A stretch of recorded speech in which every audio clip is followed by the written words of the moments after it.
তো বন্ধুরা আপনারা সবাই জানেন যে বর্তমানে কিন্তু পশ্চিমবঙ্গ সহ টোটাল ১২টি রাজ্যে কিন্তু এসআইআর শুরু হয়ে গেছে এবং ৪ই নভেম্বর থেকে, ঠিক আছে, ৪ই নভেম্বর থেকে ৪ই ডিসেম্বরের মধ্যে যে বিএলও বাড়ি বাড়ি ইনুমারেশন যে ফর্মটা বাড়ি বাড়ি দিয়ে আসবে এবং সেই যে ইনুমারেশন ফর্মটা আপনাকে ফিল আপ করে বিএলওকে জমা করতে হবে, ঠিক আছে।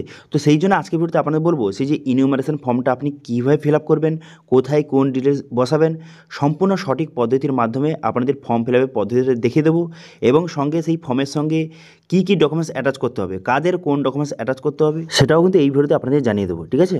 এবং সঙ্গে কবে লিস্ট প্রকাশ হবে, ফাইনাল যে ভোটার লিস্টটা প্রকাশ হবে সেই সব ডেটগুলোও কিন্তু আপনাদের জানিয়ে দেবো, ঠিক আছে।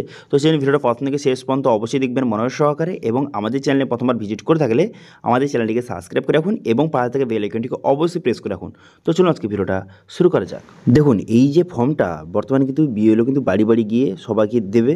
এবার এখানে কি কি আগে থেকে ফিল আপ থাকবে দেখুন, এখানে কিন্তু যে ইলেকট্রন নেম অর্থাৎ যে আপনার নাম, এপিক নাম্বার, অ্যাড্রেস কিন্তু আগে থেকে থাকবে এবং সিরিয়াল নাম্বার, পার্ট নম্বর, এইসব ডিটেলস কিন্তু আগে থেকে কিছু থাকবে, কিছু ডিটেলস আগে থেকে থাকবে। এবার এখানে কিউআর কোডও এখানে আগে থেকে থাকবে, কিউআর কোড থাকবে। এখানে কিউআর কোড দেওয়ার মানে হচ্ছে কেউ স্ক্যান করেও অনলাইনে তারা আবেদন করতে পারবে, ঠিক আছে, সেই জন্য কিউআর কোড থাকবে। এবার ওল্ড ফটো, এখানে কিন্তু ওল্ড ফটো থাকবে, আপনার যে ভোটার কার্ড রয়েছে যেই ফটোটা ওল্ড ফটো, সেই ওল্ড ফটোটা থাকবে। এবার আপনাকে কী করতে হবে, এখানে নিউ ফটো, এখানে কিন্তু নতুন ফটো আপনাকে এখানে মারাতে হবে, অর্থাৎ যে বর্তমানে আপনার লেটেস্ট যে ফটোটা রয়েছে সেটা আপনি এখানে সঠিকভাবে মারিয়ে দেবেন। এবার নিচে কী ফিল আপ করবেন, প্রথম দেখতে পাচ্ছেন ডেট অফ বার্থ, এখানে কিন্তু আপনার ডেট অফ বার্থটা সঠিকভাবে আপনাকে বসিয়ে দিতে হবে, ঠিক আছে। আপনার ডেট অফ বার্থটা বসিয়ে দেবেন। বসিয়ে দেওয়ার পর আধার নাম্বার, এখানে কিন্তু আধার নাম্বারটা আপনাকে সঠিক বসিয়ে দিতে হবে। বসিয়ে দেওয়ার পর মোবাইল নাম্বার, এখানে পর মোবাইল নাম্বারটা সঠিকভাবে বসিয়ে দেবেন। এরপর ফাদার্স নেম, এখানে কিন্তু ফাদার্স নেমটা সঠিকভাবে বসিয়ে দেবেন। তারপর যে ফাদার্স এপিক নম্বর অর্থাৎ যে আপনার বাবার কিন্তু এপিক নম্বর, আপনি যে ভোটার কার্ড নাম্বারটা সঠিকভাবে বসিয়ে দেবেন। বসিয়ে দেওয়ার পর তারপরে কিন্তু এখানে মায়ের নাম, এখানে তো আপনার মায়ের নাম বসিয়ে দেবেন। তারপরে কিন্তু আপনার যে মায়ের কিন্তু এপিক নাম্বারটা সঠিকভাবে বসিয়ে দেবেন।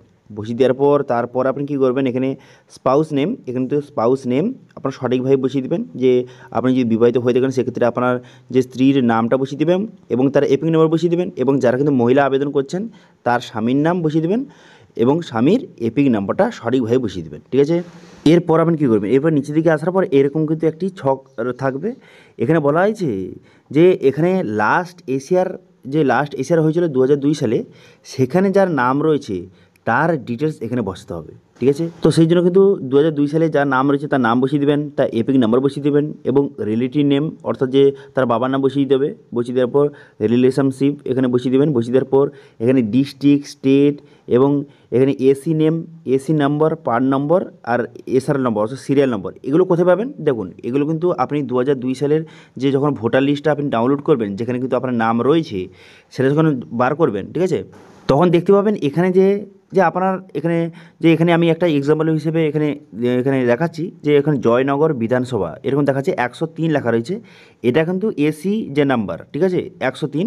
এবার অংশ নম্বর অর্থাৎ পার্ট নম্বর 1 লেখা রয়েছে। এবার এটা হচ্ছে পার্ট নম্বর এবং যে যে আপনার সিরিয়াল নম্বরটা সেটা হচ্ছে দেখতে পাচ্ছেন এখানে যে 1 2 3 4 লেখা রয়েছে, এটা কিন্তু সিরিয়াল নম্বর। এবার আপনার নামে সোজা যেই সিরিয়াল নম্বরটা লেখা রয়েছে সেটা আপনাকে বসিয়ে দিতে হবে এবং যে এপিক নম্বর এখানে কিন্তু আপনার এপিক নম্বরও কিন্তু দেওয়া রয়েছে, ঠিক আছে। তো এইভাবে আপনি কিন্তু 2002 সালের ভোটার লিস্ট দেখে কিন্তু আপনি সেই নাম্বারটা সঠিকভাবে বসিয়ে দেবেন, যে এসি নাম্বার এবং পার্ট নম্বর এবং সিরিয়াল নম্বর, ঠিক আছে, বোঝা গেল।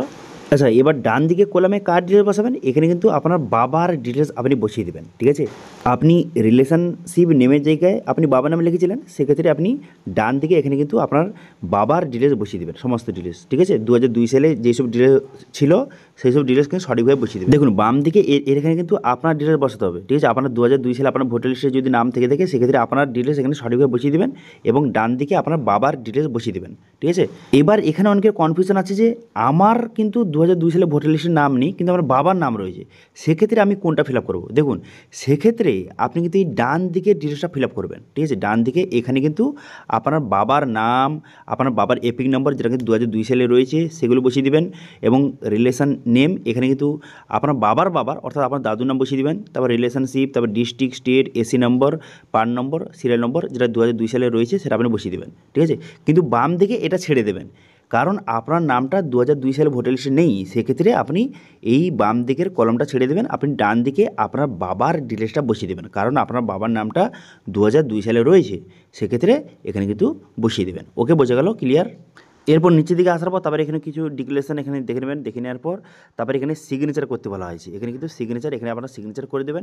এবার ধরুন আপনি বাড়িতে নেই, ঠিক আছে, আপনি ওই যে বিওলো ফর্ম নিয়ে এসেছে কিন্তু আপনি বাড়িতে নেই, সেক্ষেত্রে এখানে সিগনেচার কে করবে? তো সেক্ষেত্রে আপনার পরিবারে কেউ যদি অ্যাডাল্ট যে ফ্যামিলি মেম্বার থেকে, অর্থাৎ যার 18 বছর হয়ে গেছে এমন কোনো ফ্যামিলি মেম্বার, তার সিগনেচার করে দিলেও হবে, সেই সিগনেচার করলেও হবে, ঠিক আছে। এখানে মেনশন করতে হবে তার সঙ্গে রিলেশন কি এবং সঙ্গে ডেট বসাতে হবে, ঠিক আছে। তারপর নিচে বিওলো এখানে সিগনেচার করে তারপর এই ফর্মটা কিন্তু জমা নিয়ে নেবে, এবং এই ফর্মের সঙ্গে এবার কী কী ডকুমেন্টস অ্যাটাচ করতে হবে, ঠিক আছে, কী ডকুমেন্টস দিতে হবে, কাদের কোন ডকুমেন্টস দিতে হবে, এবার আপনাদের একটু জানিয়ে দিই। সর্বপ্রথম বলে দিই এখানে কী কী ডকুমেন্টসের কথা বলা হয়েছে। দেখুন এখানে কিন্তু টোটাল 11টি ডকুমেন্টসের এখানে লিস্ট দেওয়া রয়েছে, ঠিক আছে। এবার এখানে বলা হয়েছে যে এনি আইডেন্টি কার্ড অথবা pension payment order issue to regular employee pensioner of any যে সেন্ট্রাল গভর্নমেন্ট অথবা স্টেট গভর্নমেন্ট অথবা পিএসইউ, অর্থাৎ যে সেন্ট্রাল গভর্নমেন্ট অথবা স্টেট গভর্নমেন্ট থেকে কোনো রকম যে ইস্যু করা কোনো রকমের যে আইডেন্টি কার্ড অথবা যে কোনো রকম পেনশন পেমেন্ট অর্ডার যদি আপনার থেকে থাকে সেটা আপনি সাবমিট করতে পারেন, ঠিক আছে। এরপর বলা হয়েছে এনি আইডেন্টি কার্ড বা সার্টিফিকেট বা ডকুমেন্ট যেটা ইস্যু করা হয়েছে কোনো রকমের যে এখানে গভর্নমেন্ট অথবা local authority, bank, post office, LIC এইসব থেকে যে ইস্যু করা কোনো রকম যে আইডেন্টি কার্ড, যেটা কিন্তু 1/7/1987 সালের আগে কোনো রকম যদি ইস্যু করা কার্ড থেকে থাকে সেটাও আপনি সাবমিট করতে পারেন। এবার এখানে 3 নম্বর বলা আছে বার্থ সার্টিফিকেট এর যদি থেকে থাকে জন্ম সার্টিফিকেট সেটা আপনি সাবমিট করতে পারেন। তারপর পাসপোর্ট রয়েছে, তারপরে এখানে ম্যাট্রিকুলেশন বা এডুকেশন সার্টিফিকেট যেটা ইস্যু করা হয়েছে কোনো রকমের যে বোর্ড অথবা ইউনিভার্সিটি থেকে ইস্যু করা কোনো রকমের যে আপনার মাধ্যমিক সার্টিফিকেট হতে পারে অথবা কোনো যে আবার ইউনিভার্সিটির কোনো সার্টিফিকেট থেকে থাকে সেটা আপনি সাবমিট করতে পারেন। এবার এখানে বলা হয়েছে পার্মানেন্ট রেসিডেন্স সার্টিফিকেট থেকে থাকে সেটাও দিলে হবে, ঠিক আছে, যেটা কিন্তু স্টেট অথরিটি থেকে ইস্যু করা। এবার এখানে ফরেস্ট রাইট সার্টিফিকেট থেকে থাকে সেটা দিতে পারেন, অথবা এখানে এসসি ওবিসি এসটি যে কাস্ট সার্টিফিকেট যদি থেকে থাকে সেটাও আপনি দিতে পারেন। এবার ন্যাশনাল রেজিস্টার অফ সিটিজেন যে সার্টিফিকেট থেকে থাকে সেটা আপনি সাবমিট করতে পারেন, অথবা ফ্যামিলি রেজিস্টার কোনো রকমের যে সার্টিফিকেট যেটা কিন্তু স্টেট গভর্নমেন্ট অথবা লোকাল অথরিটি থেকে ইস্যু করা হয়েছে এরকম কোনো সার্টিফিকেট থেকে থাকলে সেটা সাবমিট করতে পারেন। তারপরে এনি ল্যান্ড যে অথবা হাউস অ্যালটমেন্ট সার্টিফিকেট থেকে থাকে যেটা গভর্নমেন্টের তরফ থেকে ইস্যু করা হয়েছে সেটাও আপনি সাবমিট করতে পারেন, ঠিক আছে। এবার নিচে দেখতে পাচ্ছেন আধার, এখানে আধার বর্তমানে অনেকে ভাবছেন যে আধার কার্ড কি দিলে হবে। দেখুন তাদেরকে বলে রাখি শুধুমাত্র আধার কার্ড দিয়ে এসআইআর কিন্তু হবে না, ঠিক আছে। যদিও আপনি আধার কার্ড দেন সেক্ষেত্রেও আপনাকে একটি ডকুমেন্টস কিন্তু সাবমিট করতে হবে এই 11টি ডকুমেন্টসের মধ্যে। এবার কাদের কোন ডকুমেন্টস দিতে হবে, দেখুন যাদের কিন্তু নাম 2002 সালে ভোটার লিস্টে রয়েছে তাদের কিন্তু কোনো রকমের ডকুমেন্টস দিতে হবে না, তারা যে ইনুমারেশন যে ফর্মটা সেটা ফিল আপ করে দিয়ে দিলেই কিন্তু হয়ে যাবে, ঠিক আছে।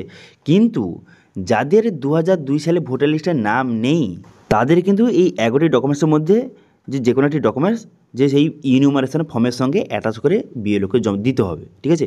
এবার অনেকের প্রশ্ন থাকছে যে আমার তো 2002 সালে ভোটার লিস্টে নাম নেই কিন্তু আমার বাবার নাম রয়েছে, তারা কী ডকুমেন্টস দেবে।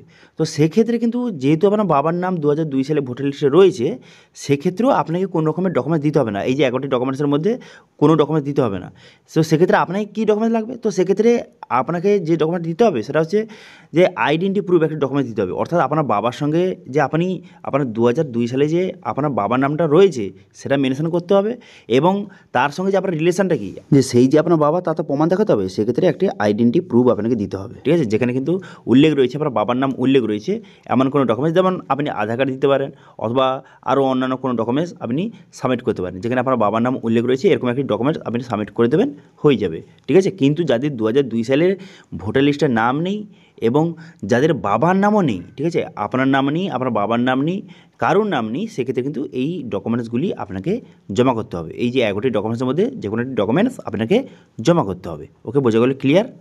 আচ্ছা, এবার বলে দিই যে কবে ফর্মটা আপনাকে বিএলও বাড়িতে বাড়িতে দিয়ে যাবে অথবা কবে ফাইনাল ভোটার লিস্ট প্রকাশ হবে সেটা আপনি জানেন। আচ্ছা, এই যে ফর্মটা আপনাকে বিএলও আপনার বাড়িতে কবে নিয়ে আসবে, তো সেটা হচ্ছে 4ই নভেম্বর থেকে 4ই ডিসেম্বরের মধ্যে এই ফর্মগুলি বাড়িতে বাড়িতে নিয়ে আসবে এবং সেটা ফিল আপ করে আপনাকে দিতে হবে।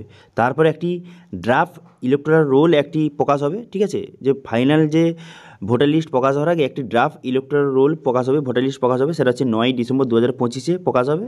এবার ফাইনাল যে ভোটার লিস্টটা প্রকাশ হবে সেটা হচ্ছে 7ই ফেব্রুয়ারি 2026 প্রকাশ হবে, ঠিক আছে। এখানে ডেটগুলি আপনি দেখে নিতে পারবেন, ওকে। তো এইভাবে বর্তমানে কিন্তু যে ভোটার ইনুমারেশন ফর্মটা ফিল আপ করতে হবে, যে বিএলও যে এই ফর্মটা কিন্তু বাড়ি বাড়ি গিয়ে দিয়ে আসবে, ঠিক আছে। আসার পর তারপরে এই ফর্মটা ফিল আপ করে তারপরে এই ফর্মের সঙ্গে ডকুমেন্টস অ্যাটাচ করে সেই বিএলওকে জমা দিয়ে দিতে হবে, ঠিক আছে। এবার এটা নিয়ে যে কোনো রকম কোশ্চেন থেকে থাকে অথবা এসআর নিয়ে কোনো রকম যদি আপনার ডাউট অথবা কোশ্চেন থেকে থাকে অবশ্যই কমেন্ট করুন, আমি অবশ্যই তার রিপ্লাই করবো। এবং আজকে ভিডিও ভালো লাগে তাহলে ভিডিওকে লাইক করে দেবেন এবং ভিডিও কিন্তু বন্ধুর সঙ্গে শেয়ার করে দেবেন। এবং আমাদের চ্যানেলে প্রথমবার ভিজিট করে থাকলে আমাদের চ্যানেলটিকে সাবস্ক্রাইব করে রাখুন এবং পাশে থাকা বেল আইকনটিকে অবশ্যই প্রেস করে রাখুন।